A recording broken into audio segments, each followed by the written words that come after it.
Hello everyone, so welcome back to the next part of equilibrium lecture. तो last class में आपको एक question दिया था मैंने होमवर्क करने के लिए, एक नहीं मतलब और भी काफ़ी क्वेश्चन दिए थे, तो उनको कवर करते हुए फिर directly we start with ionic equilibrium. ठीक है, चलिए देखिए।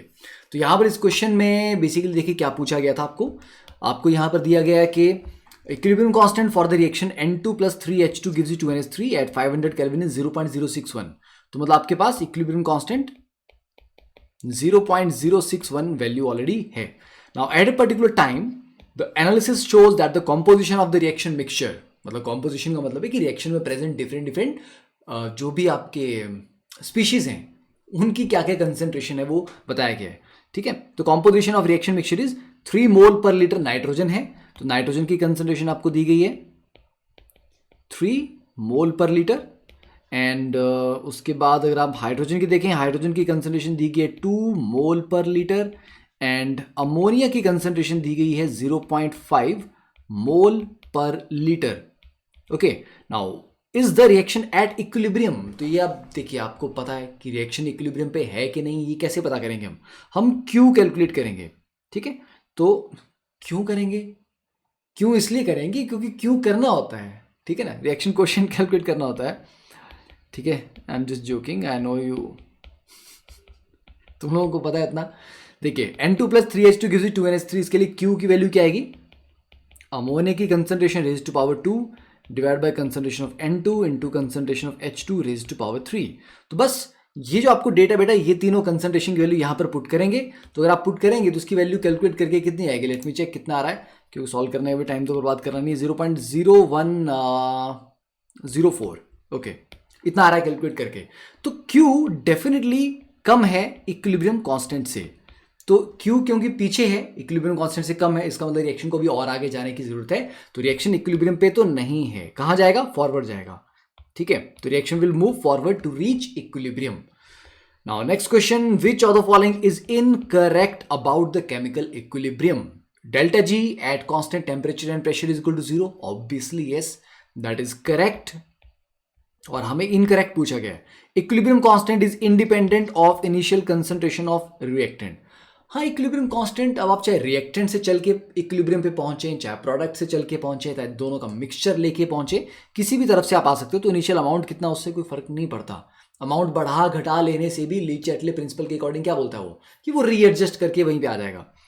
Catalyst has no effect on the equilibrium state. हाँ, कैटलिस्ट सिर्फ रिएक्शन को स्पीड अप कर देता है, पॉजिटिव कैटलिस्ट, और नेगेटिव कैटलिस्ट स्लो डाउन कर देता है, बट इक्विलिब्रियम कांस्टेंट को चेंज नहीं करता।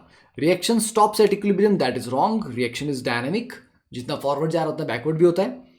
Next question, at a certain temperature the equilibrium constant Kc is 16 for the reaction. Okay, तो Kc आपको दिया गया है 16। If 1 mole each of the 4 gases is taken in 1 liter, तो 1 mole in 1 liter का मतलब क्या हुआ कि कंसेंट्रेशन आपको सबकी क्या दी है, 1 मोलर कंसेंट्रेशन दी गई है ना। ईच ऑफ द 4 गैसेज, मतलब इसका चारों गैसेज का जो कंसेंट्रेशन है वो 1 ही है। Now the concentration of NO2 at equilibrium would be, okay, ठीक है। तो क्या करना है आपको, NO2 का कंसेंट्रेशन आपको इक्विलिब्रियम पे निकालना है। तो आपको पता है कि Kc की वैल्यू कितनी है, 16। तो देखो, for this reaction equilibrium constant is equal to concentration of SO3 into concentration of NO divide by concentration of SO2 into concentration of NO2। ठीक है, ये आपके इक्विलिब्रियम कांस्टेंट है। ठीक है, इसको बाद में हम कैलकुलेट करेंगे, और पहले रिएक्शन लिख लेते हैं। तो reaction SO2 + NO2 gives you, और इन इक्विलिब्रियम विद SO3 + NO। अब इनिशियल अमाउंट आपको सबका दिया गया है, ये 1 है, ये 1 है, ये भी 1 है, ये भी 1 है, सबका ही 1 1 दिया हुआ है। तो अगर रिएक्शन फॉरवर्ड जाएगा, अच्छा अब ये कैसे पता लगेगा कि सर फॉरवर्ड जाएगा, बैकवर्ड भी तो आ सकता है ना, क्योंकि प्रोडक्ट तो ऑलरेडी प्रेजेंट है, तो बैकवर्ड आने की भी संभावना तो है। तो देखिए, अभी अगर मैं Q कैलकुलेट करूं, इसको K छोड़ के इसके Q ले लूं मैं, तो ये 1 × 1 / 1 × 1, तो अभी जो Q आ रहा है मेरे पास वो आ रहा है 1, और इक्विलिब्रियम कांस्टेंट है 16। तो Q की वैल्यू 16 से कम है, तो इससे पता लग रहा है कि रिएक्शन को फॉरवर्ड जाना है। ठीक है, तो रिएक्शन फॉरवर्ड जाएगा, यस, तो रिएक्टेंट्स घटेंगे, हाँ जी घटेंगे। तो 1 - x 1 - x, और ये 1 + x 1 + x। तो बच्चे ये सारी कंसंट्रेशन मिला के जो इक्विलिब्रियम कांस्टेंट आपका बन रहा है वो कितना बन रहा है, 1 + x का स्क्वायर अपॉन 1 - x का स्क्वायर, ये आपका 16 आ जाना चाहिए। तो मतलब 1 + x upon 1 - x should be equal to 4। ठीक है, तो यहाँ से कितना आ जाएगा 1 + x = 4 - 4x, तो 5x = 3, x = 3/5, राइट। यस, तो x की वैल्यू आ गई आपके पास, x की वैल्यू आ गई, तो 1 - x कितना हो जाएगा 1 - 3/5, ठीक है 2/5।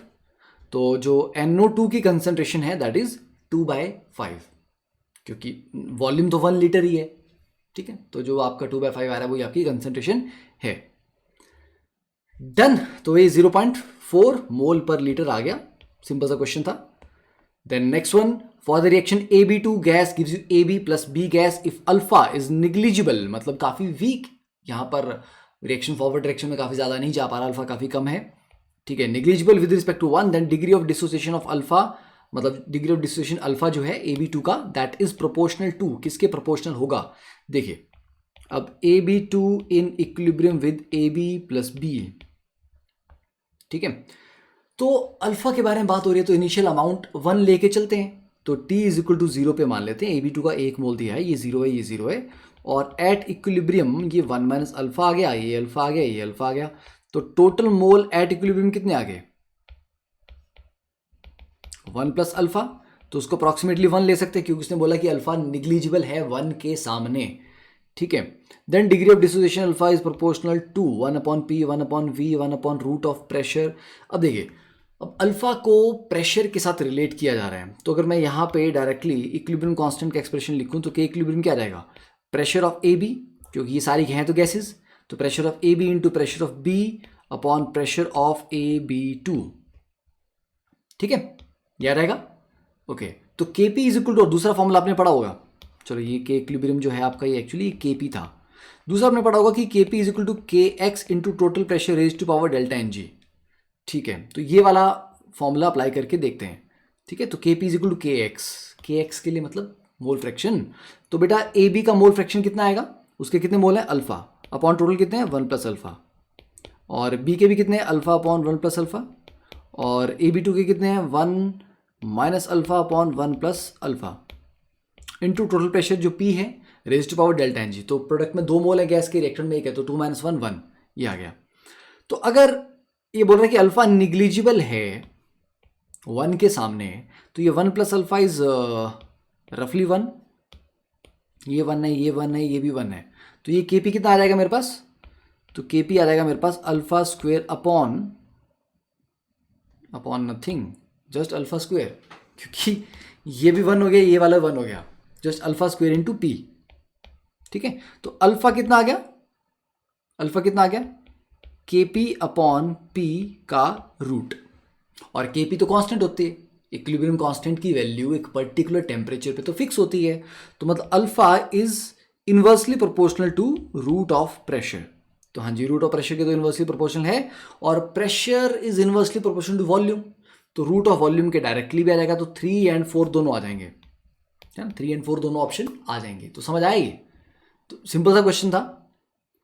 Next, what happens when an inert gas is added to an equilibrium keeping the volume unchange, अगर आप वॉल्यूम को नहीं छेड़ते, तो मैंने कहा था ना इनर्ट गैस डालने से कोई फर्क नहीं पड़ता, क्योंकि किसी इंडिविजुअल गैस के प्रेशर पे फर्क नहीं आता, जब इंडिविजुअल गैस का ही प्रेशर अफेक्ट नहीं होगा तो Q की वैल्यू डिस्टर्ब नहीं होगी, और Q डिस्टर्ब नहीं होगा तो इक्विलिब्रियम भी डिस्टर्ब नहीं होगा, तो ली चार्टले प्रिंसिपल की कोई जरूरत नहीं है, ठीक है, equilibrium will remain unchanged. Now, the increase of pressure on ice water system at a constant temperature will lead to, ice water system का मतलब क्या होता है कि H2 solid is in equilibrium with H2 liquid, और ये किस temperature पे होता है बच्चे, ये होता है फ्रीजिंग पॉइंट पे। फ्रीजिंग पॉइंट वो टेम्परेचर है जब सॉलिड और लिक्विड फेज आपस में इक्विलिब्रियम में रहते हैं। अब यहाँ पर अगर आप प्रेशर बढ़ा देंगे, यार आइस को प्रेशर बढ़ाते हैं तो क्या होता है, देखो प्रेशर जब भी हम बढ़ाते हैं सिस्टम वहाँ जाता है जहाँ जाने से प्रेशर घटे। अब आपको पता है कि अगर मेरे पास एक पानी की बोतल है और इसको मैं पानी से पूरा भर दूँ, ठीक है, इसको पानी से मैंने मान लीजिए चलो यहाँ तक भर दिया मैंने, ओके, यहाँ तक भर दिया इसको, और मैंने इसको फ्रीजर में डाल दिया। फ्रीजर में डालने से क्या होगा, आइसिंग होगी, और आपको पता है क्योंकि आइस ज़्यादा वॉल्यूम लेती है पानी से, तो ये ऊपर का जो थोड़ा सा खाली स्पेस बचा हुआ था, जब आइसिंग होगी तो आइसिंग पूरी में हो जाएगी, भर जाएगी वो। और ऐसा भी हो सकता है कि उसको जगह कम पड़ रही हो और इतना प्रेशर बने कि अगर ये कांच की बोतल होगी तो ये क्रैक कर जाएगी, और प्लास्टिक की होगी तो ये फूल जाएगी। मतलब आइस ज़्यादा वॉल्यूम घेरता है, हाँ, तो जब वो आइस बन रही होगी और वो प्रेशर एक्सर्ट करेगी, मतलब आइस के केस में प्रेशर ज़्यादा होता है, और अगर मैं उस आइस को फिर से मेल्ट कर दूं तो फिर से पानी बन जाएगा, उसको कम वॉल्यूम चाहिए होगी, तो वो जो एक्स्ट्रा प्रेशर एक्सर्ट हो रहा था आइस की वजह से वो घट जाएगा। तो मतलब जब हम आइस से वाटर की तरफ चलते हैं तो प्रेशर कम तो होता है। आपको पता है ना ये कि सर्दियों में कभी कभी क्या होता है, कुछ जगहों पे जहाँ बहुत बर्फ़ पड़ती है पानी की पाइप्स फट जाती हैं। क्यों? क्योंकि पाइप में अगर पूरा पानी है और जैसे वो फ्रीज होना स्टार्ट होगा, उसको ज़्यादा वॉल्यूम चाहिए, तो वो प्रेशर एक्सर्ट करेगा और वहाँ से पाइप क्रैक कर जाएगी। तो मतलब आइस को अगर मैं पानी में कन्वर्ट कर दूं, मेल्ट कर दूं, तो प्रेशर कम हो जाता है। तो जब मैं सिस्टम का प्रेशर बढ़ा रहा हूं, वो चाहेगा उस तरफ जाने की जहां जाने से प्रेशर घटे। तो अभी हमने समझा कि इस तरफ जाने से प्रेशर घटता है। ठीक है, pressure decreases in the forward direction. तो कहां जाएगा वो? No effect on the equilibrium, नहीं। A decrease in the entropy of the system, solid से लिक्विड में जा रहा है यार, सॉलिड में तो कम एंट्रोपी होती है, लिक्विड में ज़्यादा होती है, तो इंक्रीज आएगा ना एंट्रोपी में। तो a shift of the equilibrium in the forward direction, yes exactly. ठीक है, next one, consider the reaction equilibrium 2SO2 plus O2 gives you 2SO3 with delta H आपका नेगेटिव दिया हुआ है on the basis of Le Chatelier principle. Delta H negative का मतलब exothermic, exothermic को temperature घटाने पे खुश होता है वो। तो the condition favourable for forward reaction is lowering of temperature. Yes, lowering तो है, कंफर्म है। अब देखो प्रेशर का क्या सिनेरियो है, रिएक्टेंट में 3 मोल है गैस के, प्रोडक्ट में सिर्फ 2 हैं। ओके, तो रिएक्टेंट में ज़्यादा है, तो अगर आप प्रेशर बढ़ाओगे तो उसको प्रेशर कम करना है, तो वहाँ जाएगा जब कम नंबर ऑफ मोल हैं वो प्रोडक्ट में। हाँ, तो प्रेशर बढ़ाओगे तो वो फॉरवर्ड जाएगा, और टेम्परेचर कम करोगे तब भी वो फॉरवर्ड जाएगा। तो लोअरिंग ऑफ टेम्परेचर होना चाहिए एंड इंक्रीज ऑफ प्रेशर। ठीक है, तो C option, simple Le Chatelier principle का एप्लीकेशन हो गया ये भी। Next, consider the equilibrium 2 NaHSO3 solid है, gives you Na2SO3 solid plus H2 plus SO2, दोनों गैसेज हैं। Which of the following will affect the equilibrium? Adding sodium bisulphite to the reaction vessel. NaHSO3 को reaction vessel में डालेंगे अगर हम, तो क्या होगा? क्या रिएक्शन फॉरवर्ड जाएगा? क्या उसकी कंसंट्रेशन बढ़ रही है? नहीं, सॉलिड की कंसंट्रेशन तो यूनिटी होती है, कुछ नहीं होने वाला। ठीक है, removing Na2SO3 from the reaction mixture. देखो अब जो आपका इक्विलिब्रियम कांस्टेंट का एक्सप्रेशन है इसमें, वो क्या है? वो है concentration of H2O into concentration of SO2, बस दैट्स इट। सॉलिड को तो हम इंक्लूड कर ही नहीं रहे। तो आपके पास Na2SO3 जो था वो इतना बड़ा पीस था, तो उसमें से आपने आधा तोड़ के बाहर निकाल दिया, तो उससे कोई फर्क नहीं पड़ेगा ना। आधा तोड़ के जो निकाल दिया उसकी कंसंट्रेशन तो वही है अभी भी, तो सॉलिड की कंसंट्रेशन को यूनिटी मान लेते हैं, उनको नहीं कंसीडर करते। तो इससे फर्क नहीं पड़ना, इससे फर्क नहीं पड़ना। हाँ, H2 डालोगे तो फर्क पड़ेगा। Increasing the volume of the vessel, volume बढ़ाओगे तो प्रेशर घट जाएगा, है ना। तो थर्ड एंड फोर्थ ऑप्शन से डेफिनेटली फर्क पड़ेगा, 3 एंड 4। तो 3 एंड 4 ओनली, सी ऑप्शन। ठीक है, चलिए ये हो गए क्वेश्चन इसके। अब नेक्स्ट स्टार्ट किया जाए द कहानी ऑफ आयनिक इक्विलिब्रियम। तो आर यू गाइस रेडी? पूरा एनर्जी के साथ, पूरा मोमेंटम के साथ, क्योंकि ये क्रैश कोर्स आपको बहुत ज़्यादा हेल्प करेगा आपके एग्जाम की प्रिपरेशन के लिए, रिवीजन के लिए, और फिर से कॉन्फिडेंस सब्जेक्ट में आ जाएगा कि हाँ यार हमने पूरा सब कुछ पढ़ लिया, सब कुछ समझ लिया। ठीक है, तो पूरा फोकस रखना है पढ़ते समय, बिल्कुल यहाँ वहाँ की चीज़ें नहीं सोचनी है, यहाँ वहाँ टेंशन नहीं लेनी, because effort will lead you somewhere, thoughts will not lead you somewhere. ठीक है, तो spend more time in efforts rather than in thoughts. चलिए, तो concept of acid and base. Acid and base की 3 थ्योरीज दी गई थी, Arrhenius concept, Bronsted Lowry concept, Lewis concept. Arrhenius uncle ने क्या बोला था? एसिड वो हैं जो भैया पानी में H पॉजिटिव देते हैं, और बेस वो हैं जो पानी में OH नेगेटिव देते हैं। सिंपल सी कहानी। अब इसका ड्रॉबैक क्या आया? मतलब जिसके पास H है नहीं उसको तो एसिड बोल ही नहीं पाएगा। ये कार्बन डाइऑक्साइड तो एसिडिक होता है ना, SO2 भी एसिडिक होती है, SO3 भी एसिडिक होती है। तो इसकी दिक्कत ये थी कि जिनके पास हाइड्रोजन होगा वही तो एसिडिक हो पाएंगे ना, जिनके पास OH होगा वही तो बेसिक हो पाएंगे। तो बड़ा लिमिटेड सा कॉन्सेप्ट था ये। तो चलिए पता लग गया हमें ये। देन ब्रॉन्स्टर-लॉरी कॉन्सेप्ट, एसिड्स वो हैं जो पानी में H पॉजिटिव देते हैं, पर बेस वो हैं जो H पॉजिटिव ले लेते हैं। मतलब acids are H positive donors and bases are H positive acceptors. तो यहाँ लेन देन चल रहा है, OH नेगेटिव का कोई काम नहीं है। ठीक है, जैसे कि यहाँ पर देखिए, तो ये आपका CH2O2 है। ठीक है, देन ये एसिड है plus base H3 positive plus CHO2 1 negative, इसने एक H पॉजिटिव छोड़ दिया। या सिंपल ऐसे समझो इसको, जैसे H2O प्लस अमोनिया, ठीक है। अमोनिया यहाँ पर एज ए बेस काम करता है तो वो H पॉजिटिव उठा लेता है, तो ये बनाता है NH4 positive plus OH negative. तो यहाँ पर क्या हो रहा है, जो पानी है उसने अपना H पॉजिटिव छोड़ दिया तो वो एज ए एसिड काम कर रहा है, अमोनिया ने H पॉजिटिव एक उठा लिया तो वो एज अ बेस काम कर रहा है, ठीक है। एंड इसमें बड़ी प्यारी चीज़ जो एक आती है that is conjugate pair. Acid का कॉन्जुगेट बेस बनता है, क्या, एसिड का कॉन्जुगेट बेस और बेस का कॉन्जुगेट एसिड। तो एसिड से कॉन्जुगेट बेस कैसे बनाना है, आप ये चीज़ याद रखो, जिसका जो काम था उसने वो कर दिया तो कॉन्जुगेट बन जाएगा। एसिड का काम क्या होता है, H पॉजिटिव देना, तो अगर एसिड ने H पॉजिटिव दे दिया तो वो अपने कॉन्जुगेट में कन्वर्ट हो गया। जैसे अगर H2O आपका एसिड है तो H पॉजिटिव देने का ये बनेगा OH नेगेटिव, तो ये इसका कॉन्जुगेट बेस हुआ।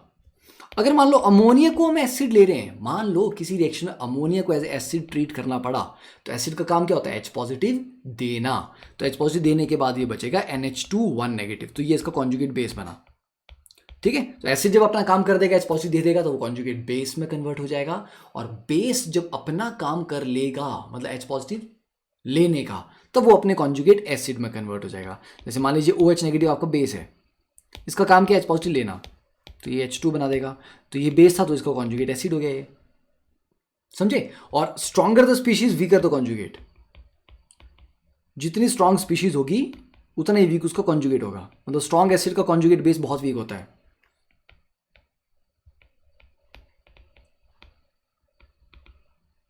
ठीक है ना। ये चीज़ तो आई थिंक आपको पता भी होगी, पहले आपने काफ़ी पढ़ा भी होगा। जैसे अगर हम एसिडिटी ऑर्डर की बात करें तो एसिडिटी ऑर्डर अगर हम हाइड्रोजन हैलाइड्स हाइड्रोहैलाइड्स की बात करें तो HF से ज़्यादा होता है HCl एसिडिक, फिर HBr और फिर जाके HI, ये आपका एसिडिटी ऑर्डर होता है, ठीक है। तो थोड़ा इसको पीछे कर लेते हैं, ये आपका एसिडिटी ऑर्डर है।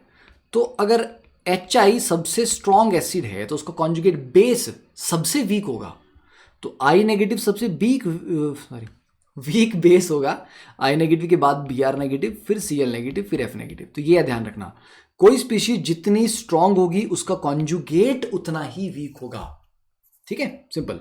Then came Lewis concept. Lewis ने सिंपल बोला कि भैया हम H पॉजिटिव OH नेगेटिव की टर्म्स में बात नहीं करेंगे, क्योंकि बहुत सारी स्पीशीज ऐसी जिनके पास H होता ही नहीं है, तो मतलब फिर तो आप उनको एसिड बेस की डेफिनेशन में ला ही नहीं पाओगे, तो वहाँ लिमिटेशन आ गई थी। तो लुईस ने कहा कि हम इलेक्ट्रॉन्स की टर्म में बात करेंगे। एसिड वो हैं जो इलेक्ट्रॉन डेफिशिएंट हैं, उनको इलेक्ट्रॉन चाहिए, वो इलेक्ट्रॉन गेन करना चाहते हैं, ठीक है। तो लुईस एसिड क्या होता है, कोई भी ऐसी species that can accept a pair of electrons, ठीक है।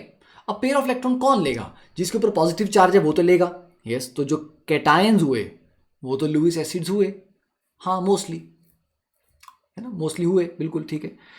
एंड जिनके पास ऑक्टेट इनकम्प्लीट है, जैसे BF3 इनकम्प्लीट ऑक्टेट वाले हैं, उनको भी जरूरत है इलेक्ट्रॉन की, वो भी ले लेंगे। तो वो पॉजिटिव चार्ज नहीं है पर क्योंकि उनके पास डेफिशिएंसी है, ऑक्टेट पूरा नहीं हुआ है, इसलिए वो भी उठा लेंगे, ठीक है।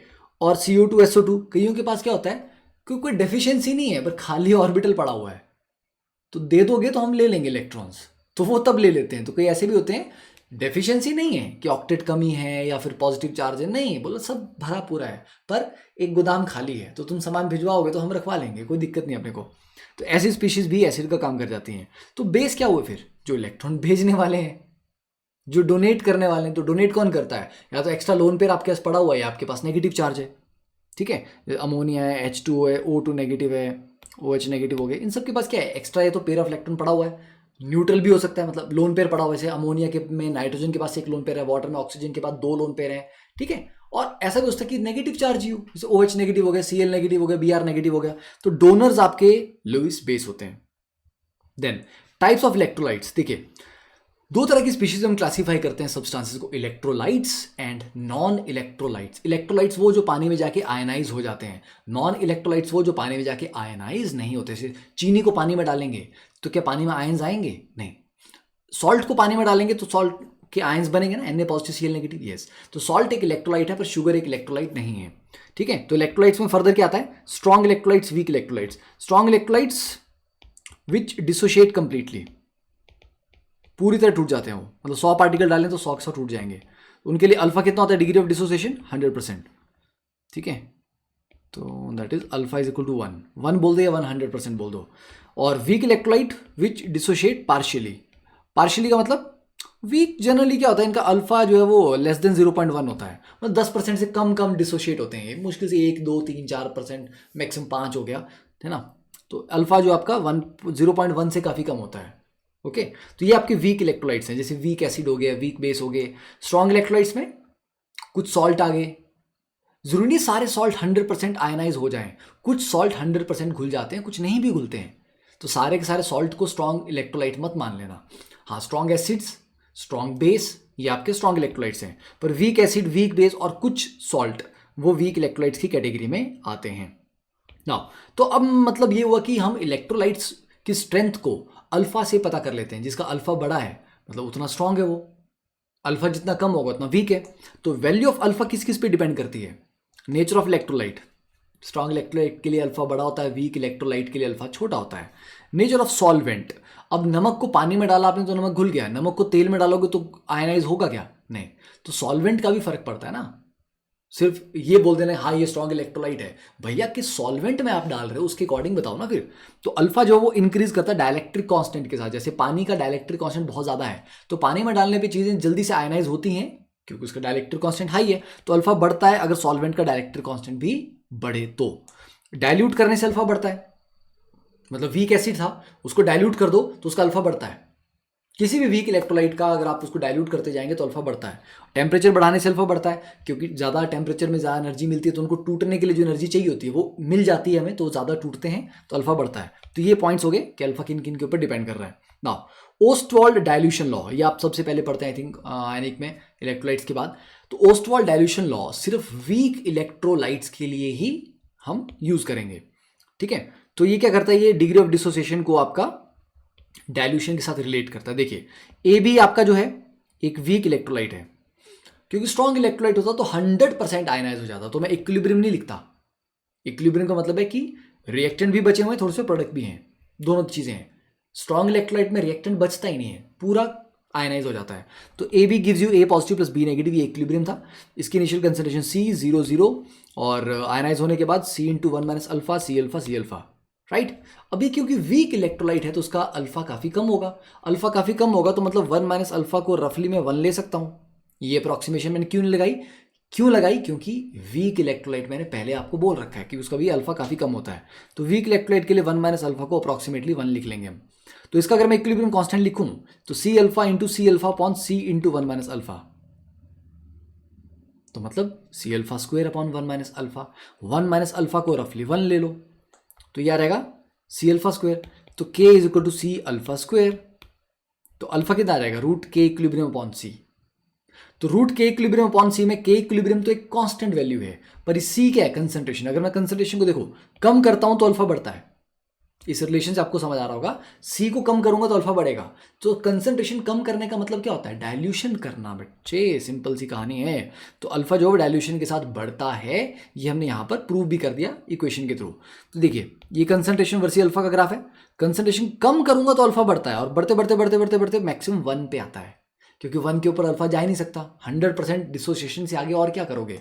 तो मैक्सिमम वैल्यू जो अल्फा की है वो 1 पे आती है। तो this is the graph of alpha versus concentration, ठीक है। देन में हम सबसे पहले पियेंगे पानी, ठीक है। अब तुम जरा इसके ऊपर एक नजर घुमाओ, acid base equilibrium and ionization constant क्या है।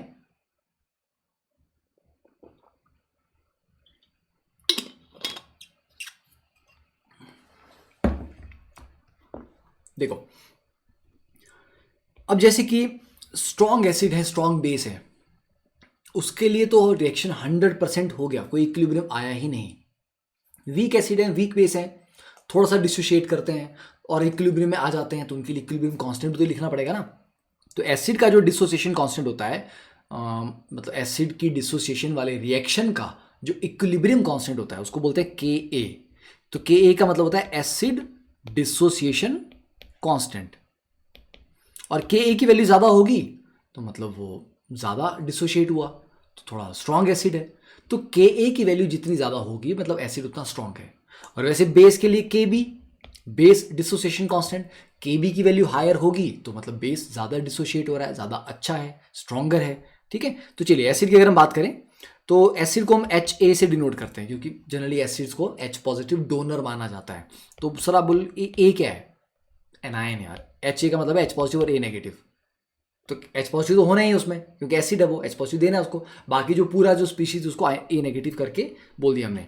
तो ये एसिड प्लस वाटर पानी में डाला तो ये H पॉजिटिव देगा, H पॉजिटिव देगा वो पानी ले लेगा और H3O पॉजिटिव बना देगा प्लस ए नेगेटिव, ये बन गया।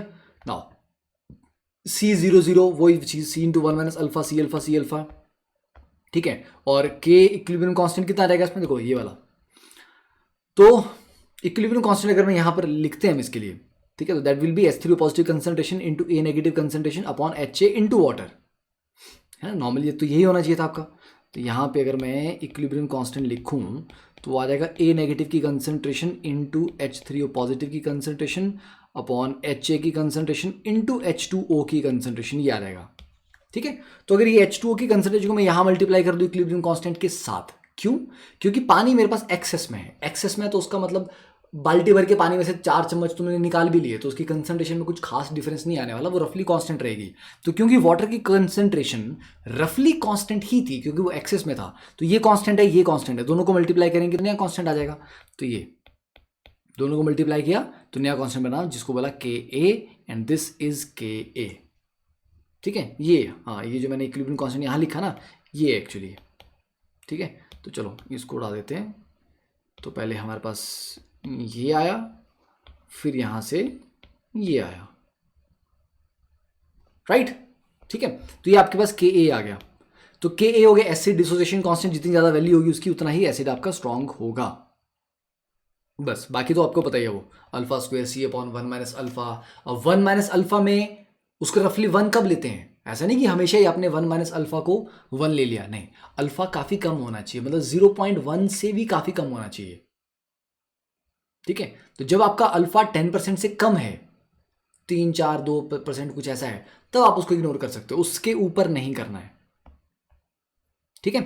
देखिए now acid base equilibrium ionization constant, अब बेसिस के लिए वही चीज जो एसिड के लिए किया आपने KA, अब बेसिस के लिए KB बन गया, ठीक है। एंड मजे की बात, pKa plus pKb is equal to pKw। What is pKa? Negative log of KA। pKa क्या होता है? Negative log of KA। pKb क्या होता है? Negative log of KB। जैसे pH कितना होता है? Negative log of H positive, वही चीज, ठीक है। तो pKa जितना कम होगा एसिड उतना ही स्ट्रांग होता है। आप बोलोगे सर ये बहुत बेसिक चीजें हमें आती हैं, तो acidity is inversely proportional to pKa values. Smaller the pKa, है ना, तो Ka जितना बड़ा होगा pKa उतना छोटा होगा और एसिडिटी उतनी ज्यादा होगी। And pKa plus pKb is equal to pKw। What is Kw करेंगे अभी आगे, आयनिक प्रोडक्ट ऑफ वाटर, है ना। तो ये 14 आता है 25 डिग्री सेल्सियस टेम्परेचर पे ही। ये हमेशा 14 नहीं होगा, अगर टेम्परेचर आपका 298 केल्विन है 25 डिग्री सेल्सियस तब इसको 14 आप लेते हैं, अदरवाइज नहीं। तो concept of acid and base में देखिए, ये कुछ स्ट्रॉन्ग एसिड और स्ट्रॉन्ग बेसिस का मैंने आपको लिस्ट यहाँ पर दी है, इसको एक बार देख लेना। जैसे very strong acids in water जो कि 100% आयनाइज हो जाते हैं, वो कौन कौन है? HClO4, HNO3, HCl, ठीक है। Strongest proton donor that can exist in water, कि भैया पानी में सबसे स्ट्रॉन्ग कोई प्रोटॉन डोनर या सबसे स्ट्रॉन्ग कोई एसिड एग्जिस्ट कर सकता तो वो H3O पॉजिटिव है। मतलब पानी में सबसे स्ट्रॉन्ग एसिड ये होता है H3O पॉजिटिव, इससे स्ट्रॉन्ग कुछ नहीं होता। आप बोलोगे सर ये क्या ऊपर वाले? HClO4 भी पानी में जाके H3O पॉजिटिव में ही कन्वर्ट हो जाता है, उसको लेवलिंग इफेक्ट बोलते हैं। Anything that is stronger than H3O positive will actually convert into H3O positive. HNO3 भी पानी में जाके H3O पॉजिटिव बना देता है, HCl भी आप पानी में जाके H3O पॉजिटिव बना देता है। तो पानी में जो सबसे स्ट्रॉन्ग एसिड एग्जिस्ट कर सकता है वो H3O पॉजिटिव है, और पानी में जो सबसे स्ट्रॉन्ग बेस एग्जिस्ट कर सकता है वो आपका OH नेगेटिव है। सर अगर उससे भी स्ट्रॉन्ग बेस अगर हम डाल दें तो कुछ नहीं है, वो पानी से रिएक्ट करके फिर से OH नेगेटिव जनरेट कर देगा, वो वैसा रहेगा ही नहीं जैसा आपने डाला था, वो जनरेट ही OH नेगेटिव करेगा, क्योंकि OH नेगेटिव से ज़्यादा स्ट्रॉन्ग बेस पानी में एग्जिस्ट नहीं कर सकता। दैट इज लेवलिंग इफेक्ट, ठीक है। तो HF, HNO2, CH3COH, HOCl ये आपकी वीक एसिड्स आ गए। NH4 positive, H2O, ammonia is a very very weak acid, मतलब वो तो उसको जनरली हम वीक बेस की कैटेगरी में लेते हैं। अब जितना स्ट्रॉन्ग एसिड होगा उतना वीक उसका कॉन्जुगेट बेस होगा। HClO4 क्योंकि बहुत स्ट्रॉन्ग एसिड है तो ClO4 नेगेटिव जो उसका conjugate base that is very very weak, ठीक है। और वैसे जैसे अमोनिया बहुत वीक एसिड है तो उसका conjugate base NH2 negative is a very strong base, ठीक है। तो बेसिसिटी का एक सिंपल सा अगर हम ट्रेंड देखें अक्रॉस द पीरियड, तो CH3 negative is a very strong base, उससे कम होता है NH2 नेगेटिव, उससे कम होता है OH नेगेटिव और उससे कम होता है F नेगेटिव। ठीक है, तो ये आप ध्यान रख सकते हैं कि OH नेगेटिव से ज़्यादा स्ट्रॉन्ग होता है, NH2 नेगेटिव उससे ज़्यादा होता है CH3 नेगेटिव, क्योंकि कार्बन की इलेक्ट्रोनेगेटिविटी कम है। कार्बन के पास भी इलेक्ट्रॉन्स है, नाइट्रोजन के पास भी, ऑक्सीजन के पास भी है, नेगेटिव चार तीनों के पास है, बट कार्बन की इलेक्ट्रोनेगेटिविटी कम है, तो ये देने को रेडी है। ऑक्सीजन के पास नेगेटिव चार्ज तो है पर देने की इच्छा नहीं है, इलेक्ट्रोनेगेटिविटी हाई है। तो बेस तो अच्छा वो होता है ना जो दे पाए, तो कार्बन बड़ा दिलदार है, तो बोलता है अरे यार ले लो है, कितने इलेक्ट्रॉन लेने बोलो। ठीक है, चलो now ionization of polyprotic acids. Polyprotic acid जो मतलब दो स्टेप में टूटते हैं, जैसे कि अगर हम बात करें H2CO3 की, कार्बोनिक एसिड एक वीक एसिड है, तो ये दो स्टेप में टूटेगा। पहले स्टेप में कैसे टूटेगा ये H positive plus HCO3 negative, और पहले स्टेप का डिसोसिएशन कांस्टेंट आएगा Ka1। अगले स्टेप में ये जो HCO3 नेगेटिव था, ठीक है, या चलो इसको हम पूरा डिटेल में लिखते हैं, ये जो HCO3 नेगेटिव था ये फर्दर डिसोशिएट करेगा H positive plus CO3 negative, और ये हो जाएगा Ka2। बेटा फर्स्ट स्टेप के बाद जो सेकंड स्टेप है ना उसमें डिसोसिएशन काफी कम होती है। Ka2 डेफिनेटली Ka1 से काफी कम होगा,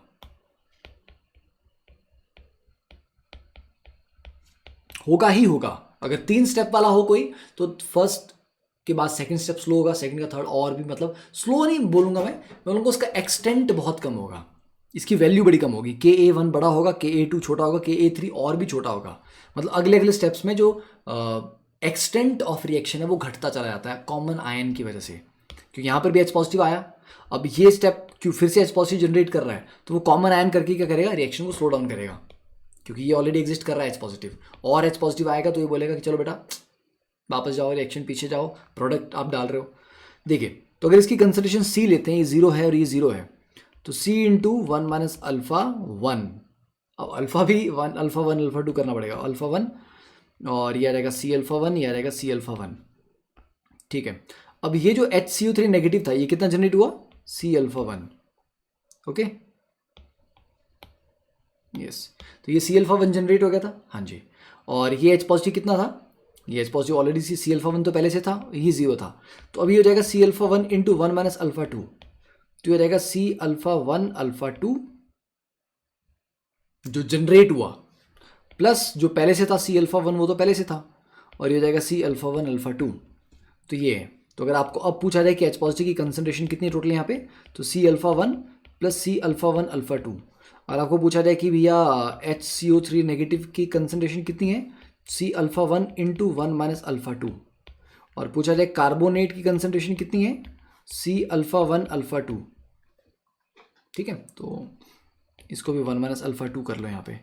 क्यों ऊपर क्यों चेंज किया मैंने, क्योंकि जो ये जो HCO3 नेगेटिव है ये तो सॉल्यूशन में एक सिंगल स्पीशीज है ना। अब इस सिंगल स्पीशीज को यहाँ लिखा हो चाहे यहाँ लिखा हो, कंसंट्रेशन तो सेम होगी। अब उसको जस्ट मैं क्योंकि 2-3 अलग अलग रिएक्शन में लिख रहा हूँ तो क्या हुआ, है तो वो एक ही सॉल्यूशन के अंदर, तो जो कंसंट्रेशन उसकी मैं यहाँ होगी वही तो यहाँ पर भी लिखूंगा ना यार, कंसंट्रेशन थोड़ा ना डिफरेंट होने वाली है। तो जो H पॉजिटिव की कंसंट्रेशन मैंने नीचे लिखी है यहाँ पे C alpha 1 alpha 2 plus C alpha 1, वो यहाँ पर भी रिफ्लेक्ट करना पड़ेगा मेरे को, क्योंकि सेम आयन की कंसंट्रेशन सेम होती है उस सॉल्यूशन में। अब तुम उसको जितनी मर्जी इक्वेशन में डाल दो वैल्यू सेम रहेगी। ठीक है, तो बेटा ये जो अल्फा 1 है it is much greater than alpha 2, मतलब अगले वाले स्टेप्स में अल्फा भी घटता जाता है। तो ये जो C अल्फा 1 अल्फा 2 वैल्यू है ये काफ़ी कम होती है, क्योंकि अल्फा 1 वैसे एक बड़ी स्मॉल वैल्यू है, अल्फा 2 और भी स्मॉल है, दो स्मॉल वैल्यूज को मल्टीप्लाई करने पे इवन स्मॉलर वैल्यू आती है। तो इसको रफली C अल्फा 1 ही ले सकते हो आप, इसको इग्नोर ही कर सकते हो टोटली। तो इसका मतलब हुआ कि जब कोई एसिड दो स्टेप में टूटता है तो आप ऐसा समझो कि जितना पहले स्टेप में H पॉजिटिव आया वही मेन है, अगले स्टेप में जो आया वो बहुत कम होता है। तो H पॉजिटिव रफली C अल्फा 1 ही लेके चलेंगे तो सॉल्व हो जाएगा। तो मल्टीपल स्टेप्स का आपको ध्यान देने की जरूरत नहीं है, पहले स्टेप में कितना H पॉजिटिव आया है उसी के अकॉर्डिंग आंसर आपका ऑलमोस्ट सही आ जाएगा। अगले स्टेप्स में जो H पॉजिटिव आता है वो बहुत निग्लिजिबल आता है। चलिए next let's talk about the ionic product of water. देखिए आयनिक प्रोडक्ट ऑफ वाटर में क्या होता है, इसको सेल्फ डिसोसिएशन कांस्टेंट भी बोलते हैं पानी का, या auto protolysis. Auto protolysis, auto means automatically अपने आप, proto means proton, lysis to break apart. पानी जब अपने टूट के प्रोटॉन को अलग कर देता है, प्रोटॉन मतलब H पॉजिटिव, तो पानी जब टूट के H पॉजिटिव और OH नेगेटिव में अलग हो जाता है दैट इज कॉल्ड ऑटो प्रोटोलाइसिस। तो दो वाटर मॉलिक्यूल यहाँ पर कैसे टूटेंगे, देखो दो वाटर मॉलिक्यूल होंगे, एक एसिड की तरह बिहेव करेगा और एक बेस की तरह बिहेव करेगा। जो एसिड की तरह बिहेव करेगा वो H पॉजिटिव छोड़ देगा, तो वो OH नेगेटिव बनाएगा, और जो दूसरा बेस की तरह बिहेव कर रहा है वो वाला H पॉजिटिव उठा के H3O पॉजिटिव बनाएगा। तो एक इक्वेशन तो आप ऐसे लिख सकते हो कि दो H2O हैं, एक ने एसिड की तरह काम किया, एक ने बेस की तरह काम किया। ठीक है यार को यहाँ पे मैं इसको लिख ही लेता हूँ, H2O प्लस H2O, तो एक एसिड की तरह काम कर रहा है यहाँ पे और एक बेस की तरह काम कर रहा है। डन, बस ठीक है, या ऐसे लिख लो सिंपल, एक H2O ने H पॉजिटिव और OH नेगेटिव में टूट गया, तो ये हो गया ऑटो प्रोटोलाइसिस या सेल्फ आयनाइजेशन।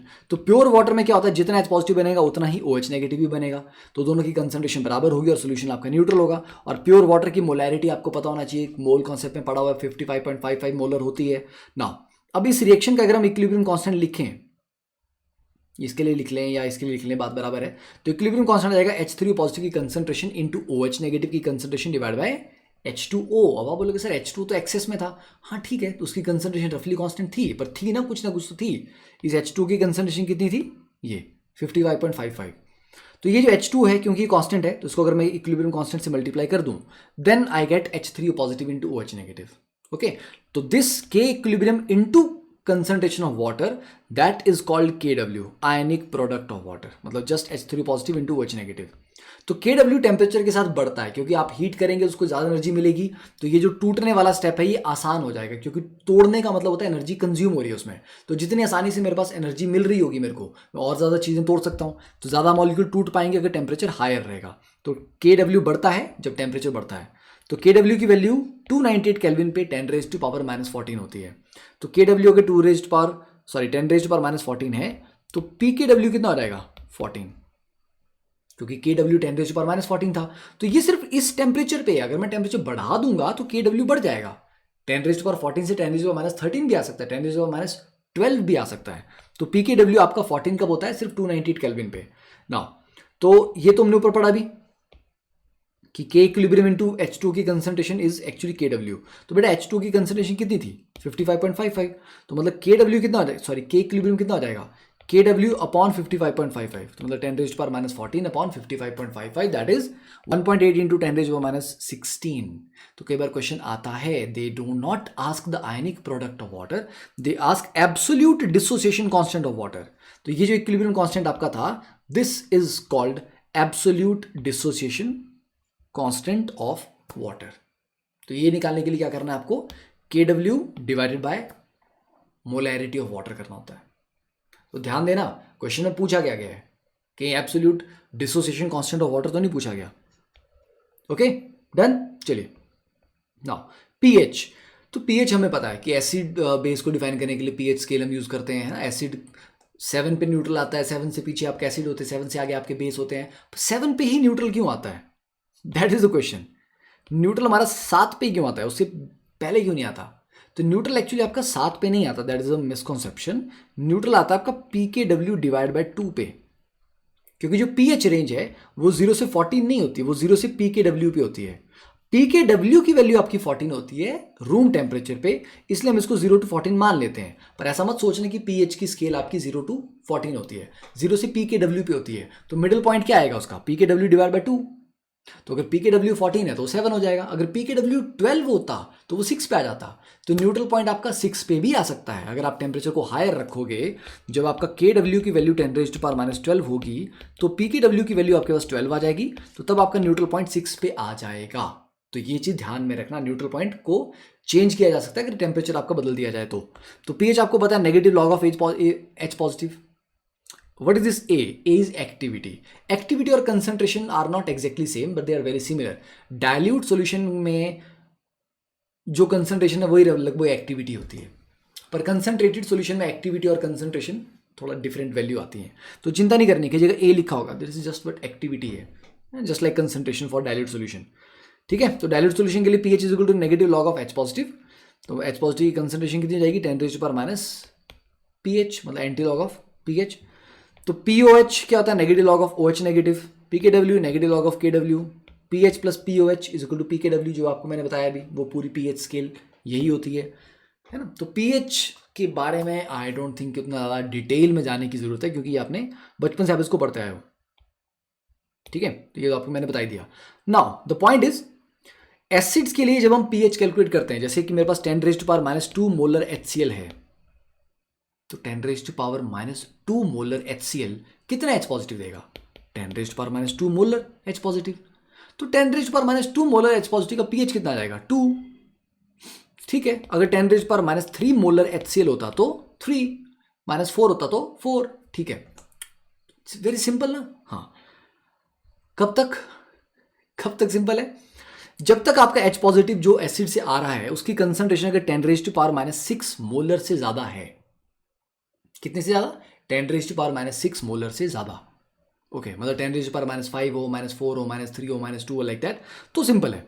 तो आप उसी का नेगेटिव लॉग लो और आंसर दे दो। ठीक है, तो मतलब H पॉजिटिव जो पानी से आ रहा है उसको इग्नोर कर सकते हो। आप लोग सर पानी से कहाँ से आ रहा है? अभी किया था ना हमने, H2O gives you H positive plus OH negative, KW is equal to 10⁻⁻14। तो KW अगर 10⁻⁻14 था तो उसमें H पॉजिटिव की कंसंट्रेशन और OH नेगेटिव की कंसंट्रेशन दोनों कितनी थी? 10⁻⁷। तो पानी जो H पॉजिटिव देता है सॉल्यूशन में वो बहुत कम देता है। 10⁻⁻7 molar is a very very small value. तो टोटल H पॉजिटिव में इसको अमाउंट को, अब मैं ये नहीं बोलूंगा कि एग्जैक्टली 10⁻⁷ देगा हमेशा, मैं बोल रहा हूं कि पानी भी कुछ देता है। ठीक है, जरूरी नहीं वो 10⁻⁷ होगा। अब आपके दिमाग में आएगा सर क्यों नहीं होगा वो 10⁻⁷? अभी तो आपने बोला था वो 10⁻⁷ होता है। हाँ, जब वो सिर्फ और सिर्फ पानी था तब। जब ये सिर्फ और सिर्फ पानी ही था तो ये 10⁻⁷ मोलर है और ये वाला भी 10⁻⁷ मोलर है। पर जैसे आपने इसमें कोई एसिड डाल दिया, HA, एसिड से क्या होगा? H पॉजिटिव और A नेगेटिव फिर निकलेंगे, तो ये कॉमन आयन आ जाएगा। कॉमन आयन के आने से क्या होता है? इक्विलिब्रियम डिस्टर्ब होता है, रिएक्शन पीछे जाएगा। तो रिएक्शन के पीछे आने से ये कंसंट्रेशन डिस्टर्ब होंगी, ये रिएक्शन बैकवर्ड जाएगा। बैकवर्ड जाएगा तो now I do not know कि 10⁻⁷ से और घट के ही कितना रहेगा। अब I don't know what ever that is, तो उसको मैं x ले लूंगा। ठीक है, तो इसको ब्लाइंडली 10⁻⁷ मत लेना। वो तब होता है जब सिर्फ और सिर्फ पानी है। जैसे आपने पानी में एसिड डाल दिया, कॉमन आयन इफेक्ट की वजह से पानी वाला जो इक्विलिब्रियम है वो बैकवर्ड जाएगा। बैकवर्ड जाएगा तो now the concentration will be x। ठीक है, उसकी तो x आ जाएंगी। और जो एसिड ने H पॉजिटिव दिया था, मान लो C दिया था इसने, तो ये C प्लस x आ जाएगा। ठीक है, तो एसिड से जो H पॉजिटिव आ रहा है वो 10⁻⁻6 से ज्यादा है, तो पानी की कंट्रीब्यूशन को इग्नोर करो। बट अगर H पॉजिटिव जो एसिड से आ रहा है वो 10⁻⁻6 से कम है, जैसे 10⁻⁸ मोलर HCl। अब एक महान इंसान ने, ठीक है नाम नहीं लूंगा मैं, बट ठीक है, एक महान टीचर थे, तो बहुत प्यारा क्वेश्चन था वो। ये था 10⁻⁸ मोलर HCl का पीएच कितना था, उन्होंने पेपर में डाला था क्लास टेस्ट में। ठीक है, उस क्लास को हमारे पास स्कूल प्रोजेक्ट था वो कोचिंग वाला, एंड कुछ बच्चों ने आंसर निकाल दिया 8। 10⁻⁸ मोलर HCl का पीएच आ गया 8, तो सीधा 10⁻⁸ का उन्होंने नेगेटिव लॉग ले लिया। Okay, and teacher was like हाँ सही तो है सर, बिल्कुल सही है। एंड मेरे को समझना है, मैडम NCERT का सॉल्व एग्जाम्पल है, आप देखो एक बार ध्यान से वो कैसे सॉल्व होता है वो। मैंने कहा चलो मैं आपको एक सिंपल सा पॉइंट बोलता हूँ। एक गिलास में मैंने नमक डाला, नमकीन हो गया पानी, हाँ जी। अब उसमें मैं और पानी मिला रहा हूँ, डाइल्यूट हो गया, हाँ जी। और पानी मिला रहा हूँ और डाइल्यूट हो गया, हाँ जी। मैं डाइल्यूट करता चला गया तो वो जो नमकीन टेस्ट है वो धीरे धीरे कम होता चला जाएगा, कम होता चला जाएगा। पर क्या वो मीठा हो जाएगा क्या डाइल्यूट करने पे? नहीं। तो HCl अगर 10⁻² मोलर है तो थोड़ा ठीक ठाक कंसंट्रेशन है, उसको मैं डाइल्यूट करता करता 10⁻8 मोलर पे ले गया। तो एसिड को अगर मैं डाइल्यूट करता करता करता इतना डाइल्यूट कर दूं, वो बेस थोड़ा ना बन जाएगा भाई साहब। तो 7 के ऊपर थोड़ा ना चली जाएगी उसकी पीएच की, वो बेस बन जाएगा डाइल्यूट करते करते। एट मैक्स वो न्यूट्रल हो जाएगा, इतना डाइल्यूट कर दिया कि रफली पानी ही हो गया, वो 7 पे ही रुक जाएगा, वो 7 के ऊपर नहीं जा सकता। तो 10⁻8 मोलर हो, 10⁻9 हो, 10 हो, वट एवर इट इज, वो 7 के ऊपर नहीं जा सकती पीएच, क्योंकि एसिड को डाइल्यूट करने से बेस नहीं बनता। ठीक है, तो वहां पर 10⁻8 में अगर आप कैलकुलेट करेंगे, NCERT का सॉल्व एग्जांपल है, पीएच आपका 6.98 आता है। ठीक है, क्यों? क्योंकि HCl जब आपने 10⁻8 मोलर डाला वो एक स्ट्रॉन्ग एसिड था, वो तो पूरा आयनाइज हो जाएगा। ठीक है, यहाँ पे ही गलत है, इक्विलिब्रियम नहीं आएगा साइन, क्योंकि HCl एक स्ट्रॉन्ग एसिड है, ये पूरा आयनाइज हो जाता है। तो ये पूरा 10⁻⁻8 मोलर H पॉजिटिव और 10⁻⁻8 मोलर Cl नेगेटिव दे रहा है। बट इसकी प्रेजेंस से ये जो पानी का अपना इक्विलिब्रियम था वो डिस्टर्ब हो गया। वो 10⁻⁷ वाला जो था, अब वो बैकवर्ड आ गया रिएक्शन, तो नाउ आई डोंट नो वो कितना हुआ, तो वो x हो गया और x हो गया। तो 10⁻⁻8 तो HCl से आया और पानी के अपने इक्विलिब्रियम से जो जनरेट होता तो x था। तो टोटल जो H पॉजिटिव आया वो x प्लस 10⁻⁸ आया। फिर उसको मैं क्वाड्रेटिक इक्वेशन में सॉल्व करूंगा, because this concentration into this concentration is equal to 10⁻⁴। ये क्वाड्रेटिक बनेगी, उसको सॉल्व करूंगा, सॉल्व करने के बाद फिर x आएगा, फिर जाके टोटल H पॉजिटिव की कंसंट्रेशन आएगी, फिर उसका नेगेटिव लॉग लूंगा, तब जाके pH निकलेगा। तो ये समझ आ गया ना, 10⁻⁶ मोलर से अगर हायर है तो पानी की कॉन्ट्रीब्यूशन को इग्नोर करो, उससे लोअर है तो पानी की कॉन्ट्रीब्यूशन को कंसिडर करो। देन अब अगर हम दो स्ट्रॉन्ग एसिड को मिक्स कर देंगे, दो स्ट्रॉन्ग बेस को मिक्स करेंगे तो क्या होगा? तो कुछ नहीं होगा, दो स्ट्रॉन्ग एसिड है ना, इससे जितना H पॉजिटिव आया और इससे जितना H पॉजिटिव आया दोनों को ऐड कर लो। ठीक है, तो अगर एक एसिड का नॉर्मेलिटी और वॉल्यूम N1V1 है और दूसरे का N2V2 है, तो नॉर्मेलिटी इंटू वॉल्यूम क्या होता है? नंबर ऑफ इक्विवेलेंट्स, और H पॉजिटिव के लिए नंबर ऑफ मोल और इक्विवेलेंट बराबर होते हैं। तो टोटल H पॉजिटिव कितना हो जाएगा? जो एक एसिड से आया प्लस जो दूसरे एसिड से आया, number of equivalents divide by volume. Okay, number of equivalent और नंबर ऑफ मोल बराबर होते हैं H पॉजिटिव के लिए, क्योंकि n फैक्टर 1 होता है। तो N1V1 plus N2V2 upon V1 plus V2। अगर दो बेस को मिक्स कर रहे होंगे तो वही चीज़ N1V1 plus N2V2 upon V1 plus V2। तो ये आपका टोटल कंसंट्रेशन आ जाएगा, उसका नेगेटिव लॉग ले लो, उसके अकॉर्डिंग आपका pH या POH निकल जाएगा। नाउ व्हाट इफ अगर हम एक स्ट्रॉन्ग एसिड और एक स्ट्रॉन्ग बेस को मिक्स कर रहे होंगे? बेटा अगर एसिड और बेस को मिक्स करेंगे तो आपस में वो न्यूट्रलाइज होंगे। ठीक है, अगर एसिड ज़्यादा अमाउंट में लिया होगा और बेस कम होगा तो न्यूट्रलाइज के बाद एसिड बच जाएगा। तो अगर एसिड मेरे पास ज़्यादा था तो एसिड के नंबर ऑफ इक्विवेलेंट से मैं बेस के नंबर ऑफ इक्विवेलेंट घटा दूंगा, कि मान लीजिए 10 इक्विवेलेंट एसिड के थे, 6 बेस के थे, तो 10 - 6 4 बचे। यस, तो N1V1 माइनस N2V2 ये मेरे पास जो एक्सेस में था वो बच गया, divide by V1 plus V2, क्योंकि वॉल्यूम तो ऐड ही होती है ना। 50 ml एसिड लूंगा, 50 ml बेस लूंगा तो जीरो थोड़ा ना हो जाएगा, वो तो 100 ml बनेगा सॉल्यूशन। तो वॉल्यूम हमेशा ऐड होती है, उसको गलती से सब्ट्रैक्ट मत कर देना। अगर बेस एक्सेस में होगा तो बेस के इक्विवेलेंट ज़्यादा होंगे। ठीक है, तो बेस माइनस एसिड करूंगा डिवाइड बाय टोटल वॉल्यूम। तो बस, तो जब दोनों एसिड और बेस आपने मिक्स किया तो सब्ट्रैक्ट कर दो उनके इक्विवेलेंट्स को, डिवाइड बाय टोटल वॉल्यूम करके आपके पास H पॉजिटिव और OH नेगेटिव की कंसंट्रेशन निकल आएंगी, फिर उसका नेगेटिव लॉग लेके आगे सॉल्व कर दो। ठीक है, नाउ अब अगर वीक मोनोप्रोटिक एसिड की बात करें, मोनोप्रोटिक जो सिर्फ एक H पॉजिटिव देता है, लाइक एसिटिक एसिड है, HCN है, ये वीक है और ये सिर्फ एक H पॉजिटिव देते हैं। ठीक है, डाइप्रोटिक का मतलब जो 2 H पॉजिटिव दे रहा है। तो HA gives you H positive plus A negative, C00 C into 1 minus alpha C alpha C alpha, तो KA कितना हो गया? C alpha square upon 1 minus alpha. और क्योंकि 1 माइनस अल्फा को रफली 1 ले लूंगा मैं, क्योंकि वीक एसिड है तो अल्फा को इग्नोर करूंगा मैं, तो ये C अल्फा स्क्वायर बन गया। तो अल्फा कितना आ गया? Root KA upon C। Okay, क्यों ये कैलकुलेट करा हमने?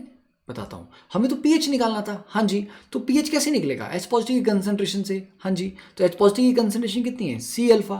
ओके, तो हो सकता है आपको C तो दिया हो, इनिशियल कंसंट्रेशन जो थी एसिड की वो तो दी होगी, अल्फा तो नहीं दिया होगा ना, वो तो कैलकुलेट करना ही पड़ेगा। तो यहां से अल्फा कितना आ रहा है? Root KA upon C। तो C अल्फा कितना आ जाएगा? C into root KA upon C। समझे? तो pH क्या होता है? Negative log of H positive, तो मतलब negative log of C alpha. वहां अल्फा की वैल्यू पुट करो, तो C into root KA into C, तो यह रहेगा रूट KA इंटू C। बस इसको एक्सपेंड कर दो अगर आप नेगेटिव लॉग लेके, तो half of PKA minus log C। ठीक है, वेरी सिंपल। तो ये इक्वेशन, ये फॉर्मूला, मैंने बोल रहा फॉर्मूला याद रखो, it is common sense. H positive की कंसंट्रेशन C अल्फा थी, आप अल्फा कैलकुलेट करो, C आपको दिया होगा, मल्टीप्लाई करो, जो वैल्यू आ रही है उसका नेगेटिव लॉग लो। और अगर डायरेक्टली आपको KA दिया हुआ है, ओके, क्योंकि अल्फा कैलकुलेट करने के लिए भी आपको KA तो चाहिए होगा ना यार, तो या तो अल्फा वैसे कैलकुलेट कर लो पहले से, बट अगर KA दिया हुआ है और कंसंट्रेशन भी दी हुई है तो डायरेक्टली इस फॉर्मूला में वैल्यू पुट कर लो, तब भी आंसर निकल जाएगा। तो वीक मोनोप्रोटिक एसिड के लिए half of PKA minus log C formula आपका लगेगा। इंपॉर्टेंट है, याद रखना कि बार डायरेक्टली ऐसा क्वेश्चन आता है जिसमें आपको फॉर्मूला ही पुट करना और आंसर आपका निकल जाएगा, तो बड़ी इजीली आराम से हो जाएगा आपका ये। अब अगर एक वीक मोनोप्रोटिक एसिड और एक स्ट्रॉन्ग एसिड दोनों दिए हो, तो वीक एसिड था, ओके, और एक स्ट्रॉन्ग भी था यार। स्ट्रॉन्ग एसिड जो H पॉजिटिव देगा वो तो पूरा दे देगा, 100% आयनाइज हो जाएगा वो। तो वीक एसिड भी H पॉजिटिव दे रहा था, स्ट्रॉन्ग एसिड भी H पॉजिटिव दे रहा था, दोनों H पॉजिटिव देंगे, तो कॉमन आयन इफेक्ट की वजह से जो वीक एसिड वाला इक्विलिब्रियम था ये बैकवर्ड नहीं जाएगा। जो ऐसे वीक था वो और बैकवर्ड चला जाएगा रिएक्शन, वो तो बेचारा और भी वीक हो जाएगा। तो जब एक वीक एसिड और एक स्ट्रॉन्ग एसिड का कॉम्बिनेशन लेते हैं तो वीक एसिड और भी वीक हो जाता है, तो उसकी जो H पॉजिटिव की कॉन्ट्रीब्यूशन है फिर वो निग्लिजिबल हो जाती है। तो अगर स्ट्रॉन्ग एसिड की कंसिडरेशन थोड़ी सी भी ठीक ठीक है तो वीक एसिड की कंसिडरेशन को आप टोटली इग्नोर कर दो। देखो ये स्ट्रॉन्ग एसिड की कंसिडरेशन दी आपने को C1, ओके, तो C1 0 0 0 C1 C1, क्योंकि ये तो 100% डिसोशिएट हो जाएगा, इक्विलिब्रियम तो आना ही नहीं है। और वीक एसिड की कंसंट्रेशन दी गई है C2, तो C2 0 0 C2 into 1 minus alpha C2 alpha C2 alpha. अब C2 अल्फा तो इसने दिया H पॉजिटिव,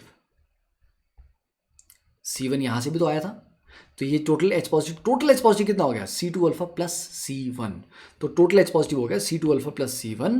और क्योंकि अल्फा की वैल्यू काफ़ी कम होगी वीक एसिड के लिए, तो ये C2 अल्फा काफ़ी कम हो जाएगा, इसको इग्नोर कर देंगे तो ये C1 ही बचेगा।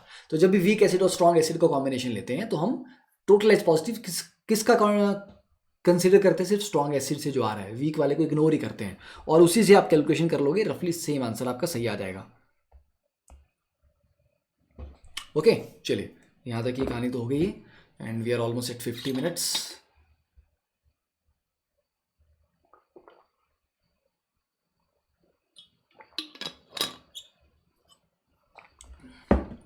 तो ये वाला डेरिवेशन मैं आपको होमवर्क में दे रहा हूँ, मतलब आपने ये एक बार खुद देख लेना है, कॉम्प्लिकेटेड नहीं है।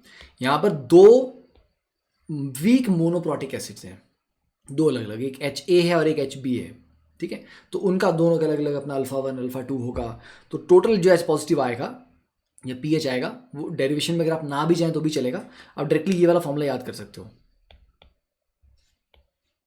ठीक है, negative log of root Ka1C1 plus Ka2C2, मतलब जो टोटल H पॉजिटिव था आपका टोटल वो कितना था, रूट Ka1C1 प्लस Ka2C2। बस ये अगर आपने याद रख लिया कि जब दो वीक मोनोप्रोटिक एसिड्स को ऐड करते हैं तो टोटल H पॉजिटिव इतना आता है, बस इसका नेगेटिव लॉग ले लीजिए तो आपके पास pH निकल जाएगी, ठीक है। तो pH को डन करो यहाँ पे। अब नेक्स्ट लेक्चर में स्टार्ट करेंगे फिर हम हाइड्रोलिसिस वाले पार्ट से, हाइड्रोलिसिस करेंगे, बफर करेंगे, उसको खत्म कर लेंगे और आयनिक को खत्म ही कर लेंगे, क्वेश्चन अगर प्रैक्टिस करके फिर उसके बाद करनी है डीपीपी अपने को डिस्कशन, ठीक है। चलिए, तो आई होप आपको ये लेक्चर अच्छे से समझ आया होगा and do share with all your friends, अपने फ्रेंड्स को बताना है, because this course is really, मैं बता रहा हूँ आपको, इससे बेटर कोर्स इस प्राइस पॉइंट पे नहीं मिलेगा जो इतना डिटेल में थ्योरी को कवर कर रहा है, बिकॉज नॉर्मली क्रैश कोर्स में हम उड़ते उड़ते ऊपर ऊपर से करवाते हैं, ठीक है, और उससे क्या होता है, बच्चा उल्टा डीमोरलाइज हो जाता है, फिर को कुछ भी समझ नहीं आ रहा है, ठीक है। तो this course can be use for revision as well, कोई 11th से 12th में बच्चा जा रहा है तो 11th का रिवाइज करना है उसको, this course is for them, बाद में 12th का रिवीजन करने के भी काम आ जाएगा ये, ठीक है। तो कभी भी आप चाहे 3 महीने में कवर करना है आपको केमिस्ट्री, 2 महीने में कवर करना है, 4 महीने कवर करना है, ये कोर्स आपके लिए बिल्कुल काम का है, ठीक है। तो do tell all your friends about this, because you guys have to support me in making the Canvas the quality education portal, right. चलिए, थैंक यू, बाय।